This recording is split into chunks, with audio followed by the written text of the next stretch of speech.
السلام علیکم۔ بھول کر بھی ان ٹوٹکوں کو نظر انداز نہ کریں۔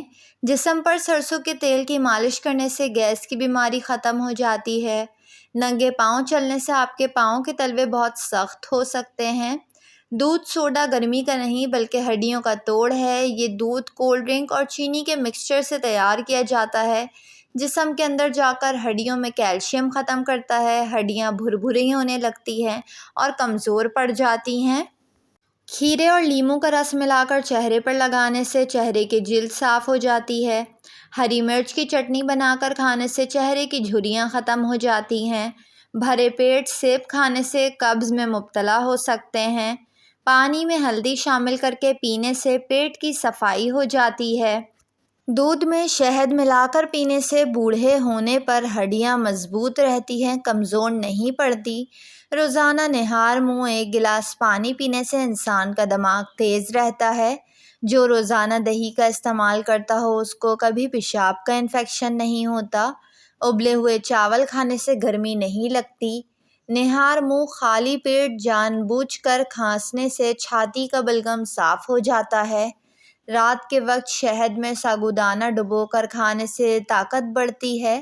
سانولے رنگ کی خواتین ٹوتھ پیسٹ کے اندر انڈے کی سفیدی ملا کر چہرے پر لگائیں، جلد نکھرے گی۔ بلڈ پریشر بڑھنے لگے تو فوراً 2 عدد انجیر کھا لیں۔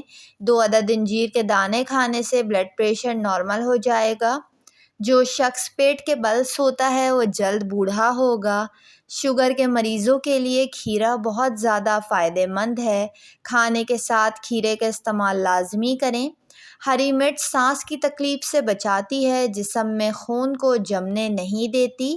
روزانہ ناشتے میں دہی کھانے سے خون کی کمی دور ہو جاتی ہے اور انسان دن بھر ہائیڈریٹ رہتا ہے۔ کمزور اور گرتے بالوں کا حل: صابن شیمپو کی جگہ دودھ کا استعمال کریں۔ جتنی زیادہ انسان سر پر تیل لگاتے ہیں اتنا ہی سر پر دودھ لگائیں۔ سر پر نمک والا پانی ڈالنے سے جوئیں بھاگ جائیں گی۔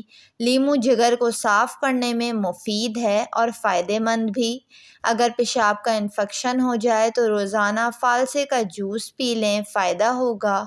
نہار منہ صبح کے وقت ہری گھاس پر بیٹھ کر لمبی سانسیں لینے سے دل کی بیماری دور ہو جاتی ہے۔ اگر آپ کالے یرقان سے بچنا چاہتے ہیں تو روزانہ گنے کا رس پی لیں۔ منہ پک جائے تو کھیرے کی جھاگ منہ پر لگانے سے منہ ٹھیک ہو جاتا ہے اور آہستہ آہستہ زخم ٹھیک ہونے لگتا ہے۔ ڈسپرین یا پیناڈول والی گولی استری پر رگڑنے سے استری کا کالا پن دور ہو جاتا ہے۔ آدھے سر کا درد دور نہیں ہو رہا ہو تو لیموں کے چھلکے پیس کر زیتون کے تیل میں مکس کریں اور سر کی اچھی طرح مالش کریں۔ اس کے بعد نہا لیں، آدھے سر کا درد ختم ہو جائے گا۔ ادرک کو سونگھنے سے دمہ دور ہو جاتا ہے اور اگر کھانسی کے موقع پر ادرک کا استعمال کیا جائے تو گلے کی سوزش بھی ختم ہونے لگتی ہے۔ بلڈ پریشر کا مریض اگر آلو بخارا کھائے تو بلڈ پریشر نارمل رہتا ہے۔ شہد کی مکھیاں کاٹ لے تو سرکے میں نمک ملا کر متاثرہ جگہ پر لگائیں۔ یہ پیسٹ لگانے سے ڈنک نکل جائے گا اور سوجن اور درد کم ہو جائے گا۔ ناشپاتی کھانے سے ڈینگی بخار نہیں ہوتا۔ کیلا کھانے سے قد لمبا ہوتا ہے۔ آڑو کھانے سے دل مضبوط ہوتا ہے۔ کچا امرود کھانے سے دانت میں کیڑا نہیں لگتا۔ ویڈیو کو لائک اور چینل کو ضرور سبسکرائب کر لیں۔